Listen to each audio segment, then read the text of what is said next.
Call to order the Farragut Board of Zoning Appeals for Wednesday, June 27. The chair recognizes that it's 7 o'clock by the town's clock, and we have 3 items on the agenda. The first item is the approval of minutes for the April 25, 2018 meeting. Motion to approve. Do I have a second? Any discussion? Yes, we need to add my affirmative votes for item 2 and item 3. My name was left off on the ice. That's fine. Item 2 and 3. Items 2 and 3 Because I was thinking Oh, there's more sorry, than yeah, just 3. you're right. I was abstaining. on the minutes from the previous I did. Yeah. Oh, got it. Yep, it's true. Sorry about that. Oh, yeah, looks like it was, does yours look that way? No.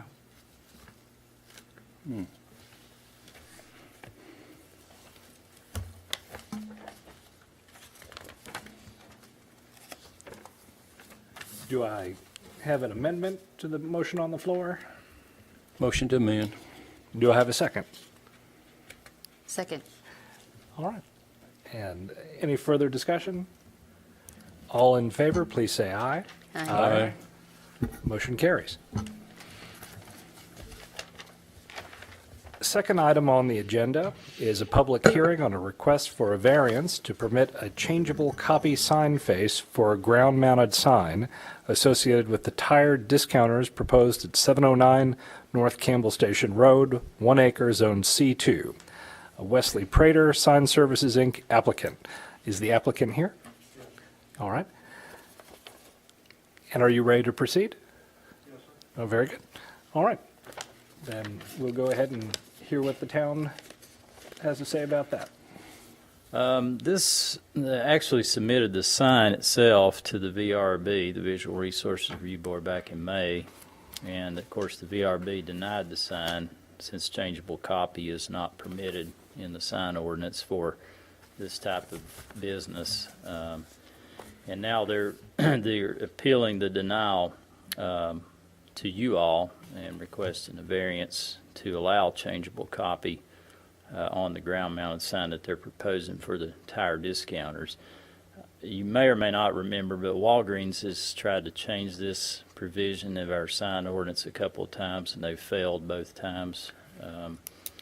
This basically in our sign ordinance, we have a section in 10910 2P that if the sign is not specifically listed as being allowed, it's prohibited. And the only places that allow a changeable copy sign in our sign ordinance is schools, government-owned facilities, and gas stations for the prices only that change daily. And this use is obviously not a school, government-owned facility, or gas station. There's also a provision in the sign ordinance that specifically says that the Board of Zoning Appeals does not have the authority to grant a variance for a sign that's not otherwise permitted, which would be the case here. Now, the applicant could certainly, if they wish to, they could pursue a text amendment and legislatively try to address their concerns, similar to what Walgreens had tried to do. But there would be obviously no grounds for a variance based on how the sign ordinance is worded and what's currently provided for, at least from the staff's perspective. So the staff would recommend denial of the variance request. All right. Does anyone have any questions of Mr. Shipley? None. All right. We'd like to hear from the applicant, if you'd like to tell us. I'd need to swear you in. If you will come to the podium. You swear or affirm that the testimony you're about to provide will be the truth and the whole truth? I do. All right. And would you please state your full name and your residence address where you live? I'm William Downey. My residence address is 10127 Stapleford Manor, Loveland, Ohio. I'm the president and CEO of Triumph Signs and Consulting, and I'll jump over the sign part. We're more of a consultant company. We don't build signs. Tire Discounters is one of our larger clients that we try to help. So we drove down, and they actually have some of their in-house legal here with us tonight too, because there was two signs applied for, and maybe that's the third thing on the docket, was the high-rise. But after reading through the code with legal, they've come to understand that the changeable copies are allowed with petroleum, and the high-rise is allowed with petroleum type business, and they're prepared to put petroleum on the site along with their other services. And so that would definitely get them in the definition of being a petroleum company then. And this gentleman can talk to that more if you need to ask questions about that. What I would say about the changeable copy sign for Tire Discounters is, I know they're new to your community here in Knoxville. This is a new market for them. They're up around 130 stores right now and growing quickly. The owner is very well known throughout the markets for his changeable copy sign. He uses it. It's not something that gets abandoned. I've been before other boards that said, you know, we don't like them because they get abandoned and get this big white space up there. I do know Wendy's had one. I drove all over the community this afternoon, seen Wendy's had one, and didn't see anybody else having them. That's kind of a shame, because Chip and Tire Discounters, again, they're very creative with it. They'll stimulate phone calls with some of their messages on their changeable copy signs. It's a big marketing tool for them. But they also utilize it for community events as well, because they do want to be a part of the community, and they just want to be recognized in the community. And not to get off on the third subject with the high-rise, but they're really desiring that marketing, that name recognition, and that's what can happen with that high-rise. That changeable copy signs are typically put on a pole sign, but you're not the first community we ran into where they force them to a monument sign. So, and driving around, we see that monument signs everywhere down here. Landscaping is growing over a lot of them where we can't even read them, and that's one of our battles a lot of times with the landscaping part of it, when they force that on you too, say, okay, surround it with landscaping, and you can't see the sign. But so I brought some drawings in case we didn't have copies of it, so we could look at it if you're open to discussion. Our research shows that you are business friendly, and that's why we drove down to come talk with you and see if we couldn't come to some kind of consensus or agreement together that it does work for the community and for the business. Well, the Wendy's is not in the town. We don't have any restaurants that have changeable copy. So I don't know which Wendy's he was looking at. And we are business friendly because we want to treat everybody the same. So I think if a variance were granted in this case, they would be treated differently than similar businesses in the town. And that would be an unfair application of our sign ordinance and not be business friendly, frankly. So right now, we're on the second item on the agenda to permit a changeable copy sign face for a ground-mounted sign associated with the business of Tire Discounters. My understanding from what you said is that maybe not you, but someone else with your group is going to tell us why that request falls within a category that is permissible. Is that? Yeah, I believe I heard the gentleman say that petroleum is allowed to have changeable copies, and the high-rise, if you're within 500 feet of the right-of-way of the interstate. The property that they're hoping to close on here, the corner of the property is 450 feet from the interstate. So we feel that that'll justify the high-rise, and then Tire Discounters has talked internally, and they're willing to put petroleum on the site and advertise that petroleum services are there that fall under that description in your code of being a petroleum business. Well, that's not the principal business activity, obviously. It's selling tires. I mean, anybody could throw a tank of gasoline out there to get around the ordinance, and that's what they're trying to do. So that would be totally inconsistent with the intent of and that's the next one, so I don't necessarily want to get involved with that too much yet, but that's for interstate travelers, and it's gas, food, and lodging. Gas, obviously, service stations that they're traveling interstate. I mean, you know, you don't just decide to go in and change your tires if you're on the interstate. That's something that is more of a local market. I mean, you may have some people in the region do that, but these are things that are geared toward the interstate traveler that's not familiar with the area. So that's actually the next one, but just to clarify that particular point. Let me ask this. Tire Discounters is not claiming to be a gasoline service station. You want to answer that, George? Well, you-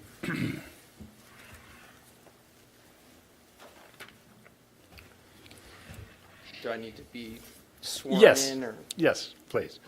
Do you swear or affirm that the testimony you're about to provide is the truth and the whole truth? I do.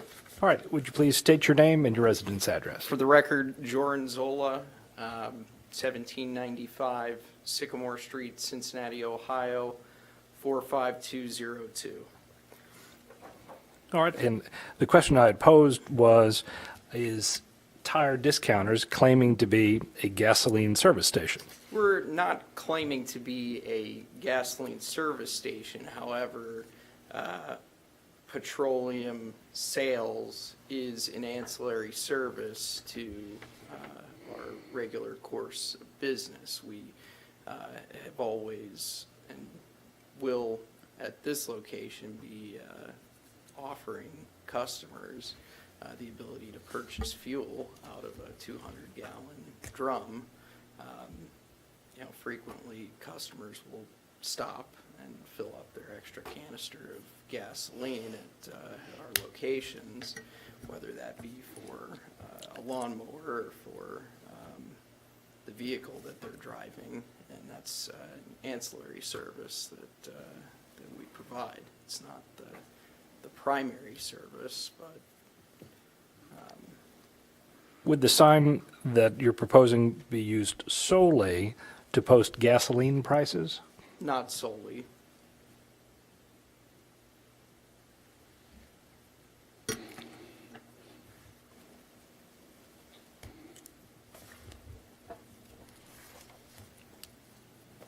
Do you have any additional information you'd like to provide? That's really about it at this point. Does anyone have any questions?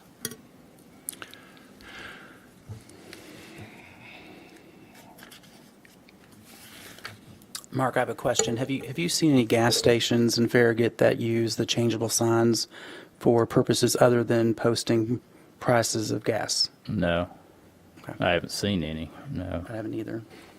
Also, is that, looks to be like G number 4? Explains that? G4, I don't know what G4 is. Exhibit C.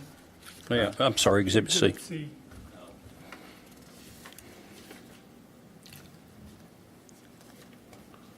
Yeah, it says in order to post the gasoline prices, yeah. Says signs for gasoline service stations may have changeable copy in order to post the gasoline prices. And that's where I was kind So of really, going, is I didn't, they couldn't even post something other than that. Right. Really under the That's all you language of could- the sign ordinance, its current form. Now, again, the applicant could pursue a text amendment if they wanted to pursue something legislative and change the wording in the ordinance. They have the right to do that. I'm just saying at this time, from a staff's perspective, a variance would not be an appropriate remedy to what they're after at this point. and if I understand from, sorry, can I grab this real quick? So, from G, trying to look at the page. So on Exhibit D, the first page, my understanding is the Board of Zoning Appeals does not have the authority to grant a variance from sign usage anyway. Is that correct? Right. look at, A sign item is number not 2. otherwise specifically permitted. The variances are granted similar to kind of the way variances are granted for setbacks if they are granted, and that is you have a physical condition of the property itself where without a variance you don't have a reasonable use of the property. Well, that's certainly not the case here, obviously. They could actually have 2 ground-mounted signs at this location, which is better than most because they do front onto public streets. Yeah. Okay. Campbell Station Road and Campbell Lakes Drive. So, and then they could also do the same, I think, with their wall-mounted signage, I believe. I'd have to double check, but Okay. so they do have an opportunity to to have actually more signage than a lot of businesses do. Okay, thank you.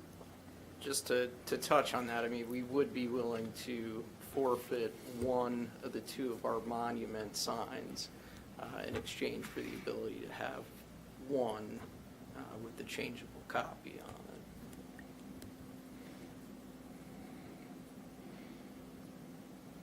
So I have a question, and I pose this to both gentlemen. I'm assuming that this facility, and correct me if I'm wrong, is not a multiple-use building or facility? It'll be a single Right. use? It's freestanding, yeah, that's right. Thank you. Also, Mark, have we seen a site plan on this? Yeah, their site plan was approved by the Planning Commission a couple months ago. And do we show gas tanks? No. No? Okay. What do we show as far as the signs? I mean, what was approved? Well, we don't actually want signage to be included with the site plan submittal because that's not really part of what they review. We don't want it to imply that, that the approval of the site plan is the approval of signage. That's a separate review. Right, I'm sorry, I didn't mean it that way. I meant it as a VRRB. What was their ruling? Well, they denied this application because it wasn't provided for Okay, in the thank you. sign ordinance currently. Yeah.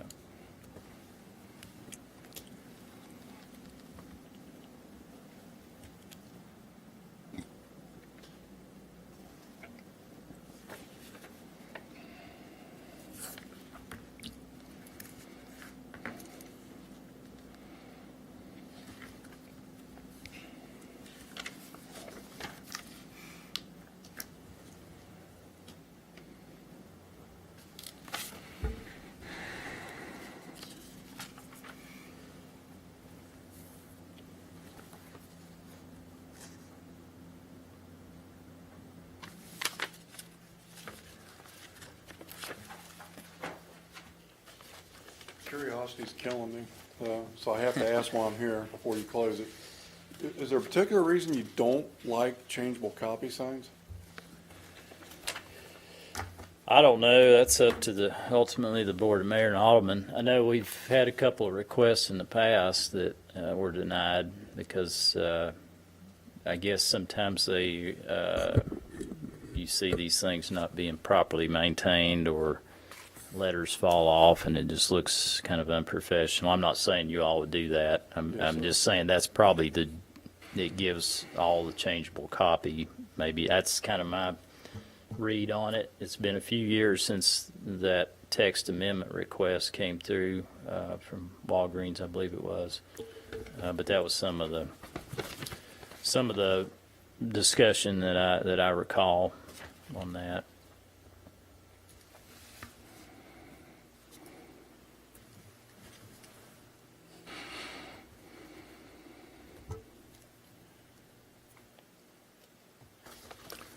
Yeah, the way I read this, looks like under appeals, 109-8 appeals, if you go down to number 2 in Exhibit D, and you look at the very last sentence,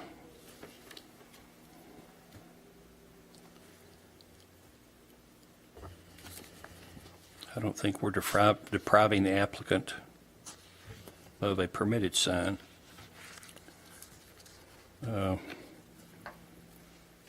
If it's not permitted, then I think it kind of is out of our hands, the way I see it.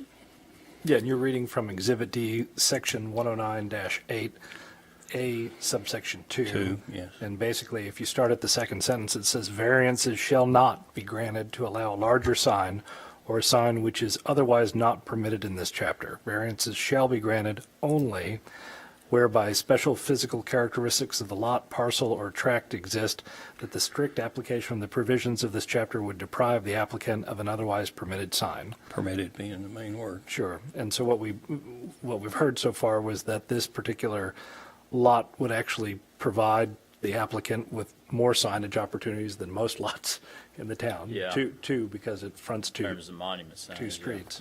Two permitted monument signs. Yeah.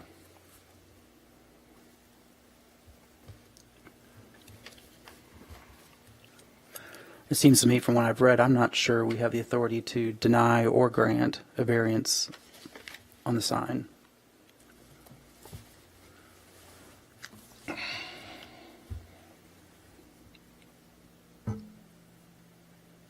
Well, if you grant a variance, you'd be allowing a sign that's not specifically provided, so I think you do have the authority to deny the variance. but Yeah, we do. that's the Yeah, staff's- I think they can request it, and that it's just a matter of whether or not Yeah, they can it certainly request it. should be denied or approved, based on your reading, because you're reading the same area, right? 10982. It says variances shall not be granted to allow a larger sign or to, or a sign with otherwise not permitted in this chapter, so. You have to deny it then.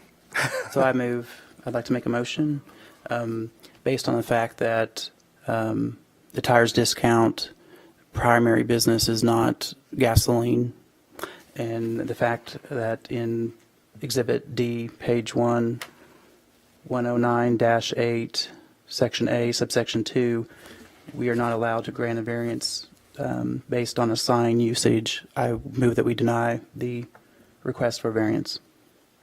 Do I have a second? Second. All right, do I have any discussion? Call for the vote. All in favor, say aye. Aye. Any opposed? All right. Motion carries.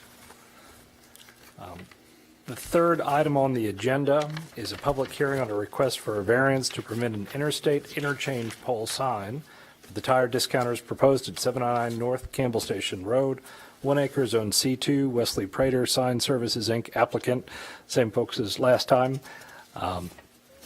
Let's hear the town's position on that.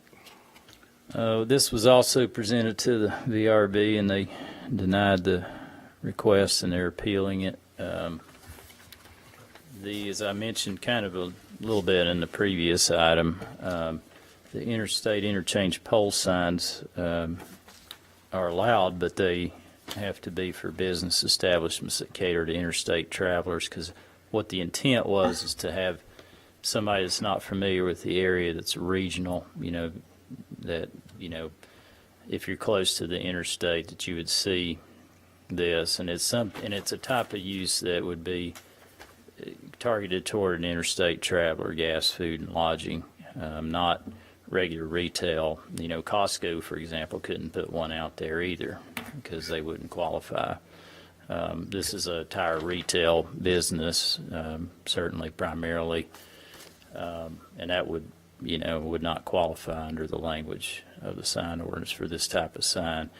And it would also, if a variance were granted, be in violation of the appeals section of the sign ordinance, which talks about not allowing a sign that's otherwise not permitted. So similar to the previous item. And it's similar also to the previous item. If they would like to pursue it legislatively, they certainly have the option to go through the text amendment process. I'm not implying that would be approved, but I'm saying they have that right to do that. But with the language in the ordinance that we have, the staff would recommend against the variance request.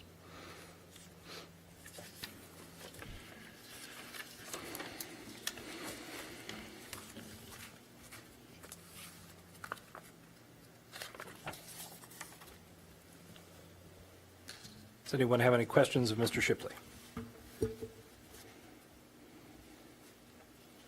We'll hear from the applicant. If you'll identify yourself, you've been previously sworn in. If you'll just identify yourself for the record. Sure. Again, for the record, Jordan Zola, 1795 Sycamore Street, Cincinnati, Ohio, 45202. This one is a bit different than the previous request in the sense that a textualist approach to the zoning code, I think, needs to be taken here. I don't think anybody has the ability to step into the shoes of the individual who drafted the code, and the code is, if you read the plain meaning of it, it clearly states business establishments that cater to interstate travelers by providing gas, food, or lodging And we certainly provide gas. It does not say that the primary source of the business needs to be gas or food or lodging. It says cater to interstate travelers, which we certainly do, by providing gas, which again, we provide gas. It does not state in this text that providing gas needs to be done via underground storage tanks or any other dispensable mechanism. It just states by providing gas. As a business who does provide gas, it's our opinion that this code was misapplied to us in the first place, and it's not so much as a variance as it is an appeal to the initial ruling. Is the building for the commercial use and the sign located within 500 feet of the right-of-way of Campbell Station Road, I-40, and the I-75 interchange? We measured Google Earth at 450 feet to the exchange off the interstate. Do you have the drawings or the site plan? No. No. No, we It's don't not have really that. relevant to the matter, because this is it's sign ordinance language. You have a certified survey here? I have spot checked it. It does appear to be within Okay. 500 feet as far as that aspect of it, based on Well, ours, we looked at. I think came from your civil engineering. So civil engineering did the initial survey. We take that and then start putting, after they put the building on, we put the fascia signs and the signs on, and then we measure off of his measurements, where we got 450 feet where we want to put the high rise at the back corner, is how we got there. My apologies, it's William Downey again, at 10127 Stapleford Manor, Loveland, Ohio, 45140. Thank you. Sorry about that.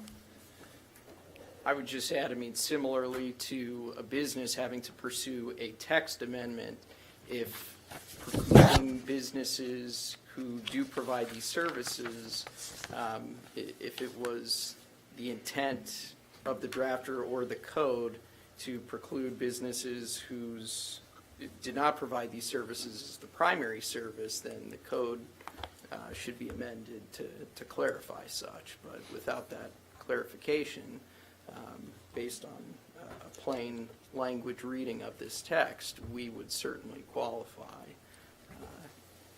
in all other aspects to be able to have this sign. Well, I think if you took that logic, you could sell gas at Elliott's Boots and they could qualify.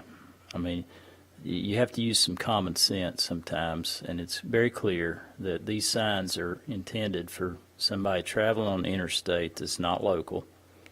They're gas, food, and lodging, and a retail business that is primarily targeted toward a local market is clearly not within the language of the sign ordinance. I mean, you could sell,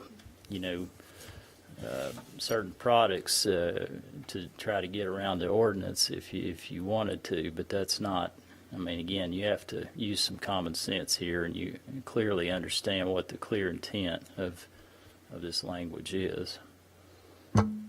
So Mark, another question. So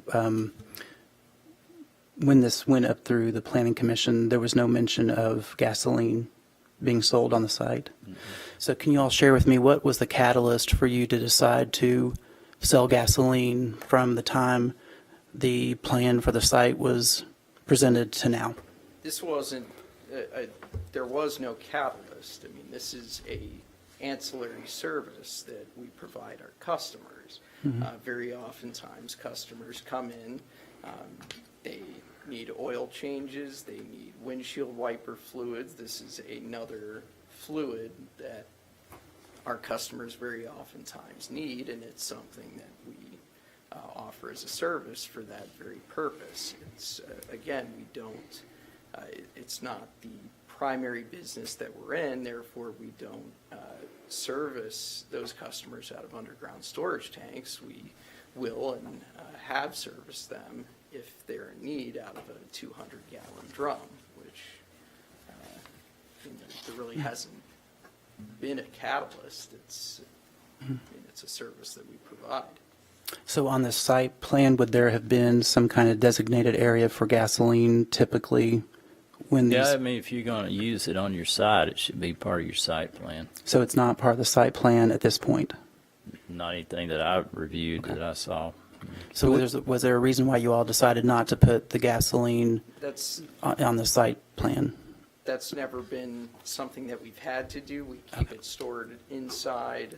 We keep it stored in accordance with OSHA and Okay. all environmental regulations, and there's never been a need to seclude a particular area for it. So there won't be gas pumps or anything like that at like a typical gas station? No. You'll get gas as a customer when you're getting your tires changed and the oil changed? So Okay. an employee will provide it I for see. the customer. Do we have any more of these ancillary tanks located in our town? Not that I'm aware of or can think of right offhand. Has there ever been one applied for? Has there ever been an application to have one? Not that I recall, no. Okay, thank you.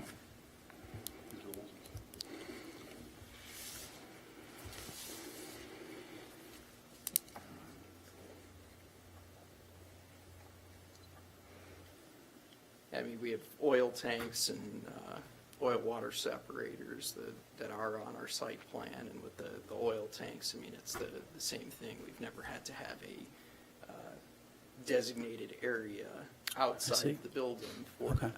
So, That helps clarify in my mind where the gasoline is going to be provided.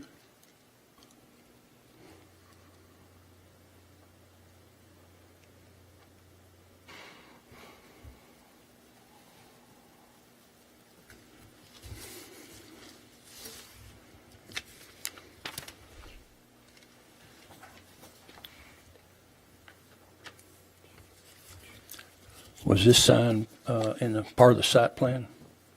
No, we don't have the signage on the site plans. I mean, was there a spot for it even marked?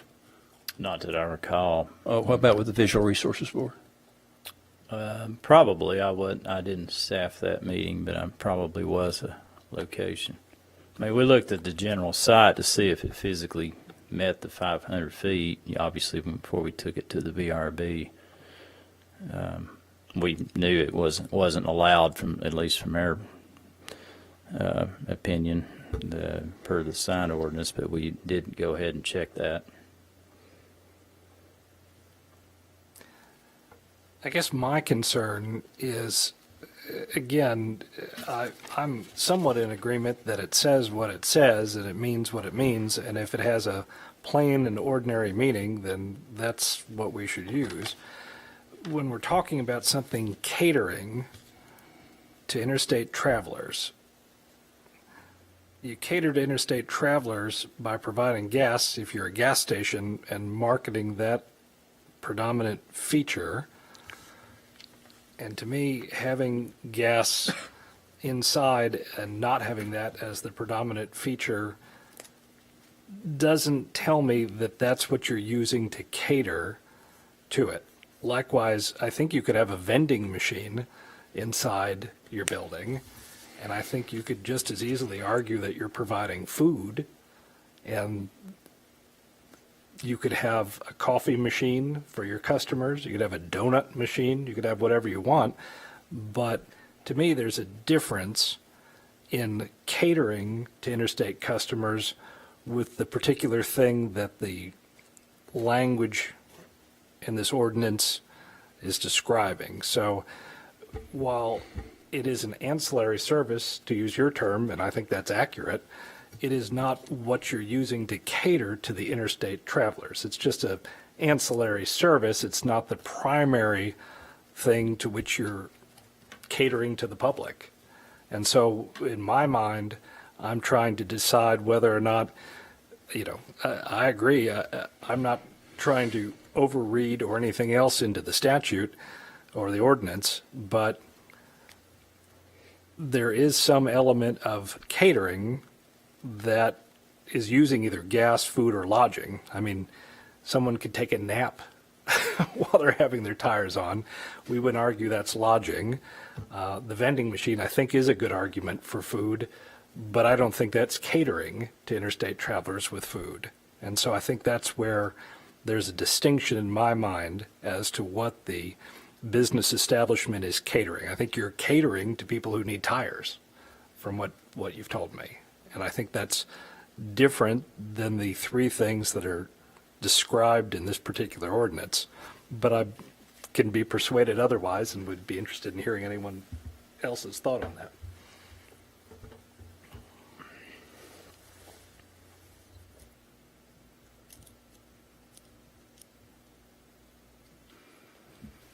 I guess, Ms. Chipley, from the town's perspective, and I'm trying to think in my mind of the businesses along our corridor with I-40, I-75 there. How many other businesses of this type that provide tire services, or, as you mentioned maybe earlier, selling shoe services would potentially be impacted if we looked beyond the catering and said this is an ancillary service? What would be the potential impact for, kind of us trying to read into this a little deeper and grant a variance where I tend to agree with you that catering is very specific. That's your primary business of what you're bringing in. That's what you're bringing people through the door. That's your, if somebody needs gas while they're in there because they came in on empty with a low running tire, then you can put a couple of gallons of gas in. But I see the catering as they need their tire fixed. I think you'd open it up to basically anybody that would be, you basically wouldn't be able to restrict these from any use. If you take that kind of an interpretation and, that expansive of a view of the language of the statute, I think you could have anybody come in and throw out, like you say, a vending machine or donuts or something, and to get around the ordinance. You have to look, I agree that there is a key to the word cater. That's primarily what we're talking about, is somebody traveling on the interstate. It's a type of use that is not local oriented like a retail tire sales place. Those people around here are going to know about that. This is for people that are traveling on the interstate and they're looking for gas prices or a Cracker Barrel to stop at or something like that. I think if you took that kind of interpretation, you'd have oil change facilities that would have these high rises. You'd have any use, really. They just start dropping in things that would provide gas, food, or lodging to get around our ordinance. I mean, you have to look at what this signage is intended for, which to me the language is pretty clear.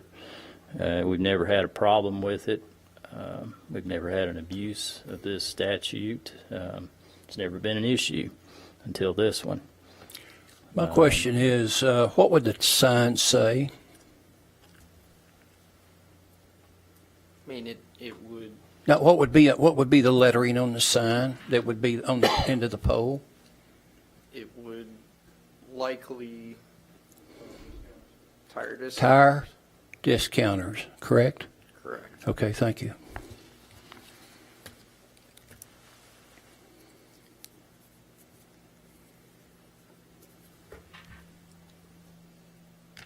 Does anyone have any further questions? Yes, sir. Do I have any motions?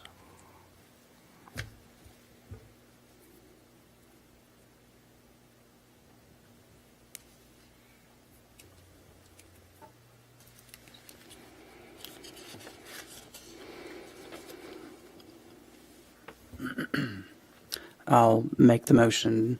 I move that we deny the variance based on the fact that tire discounts will not be catering to interstate travelers as defined in the Farragut Code Exhibit F. Do I have a second? A second. All right, do we have any discussion? None. All right, call for a vote. All in favor, please say aye. Aye.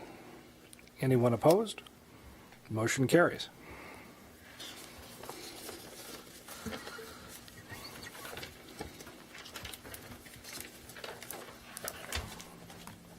All right. We don't have anything else on the agenda for this evening? No, I think we'll have election of officers next time if we have a meeting in July, All right. but I think that's it. Could we possibly postpone that to a August meeting if we have Yeah, one? we can. After the Oh, yeah. Okay. August 2nd Yes, sir. for, We may not even have anything for July. Okay. I don't know at this point because the deadline hasn't come up yet, but I'm not aware of anything that is expected to be coming to you all. So, but we can do that. Yeah, we can postpone that item to August. It's nothing Okay. pressing. that'd be great. Yep. All right. Do I have a motion to adjourn? So moved. Second? All in favor, aye? Aye. We are adjourned.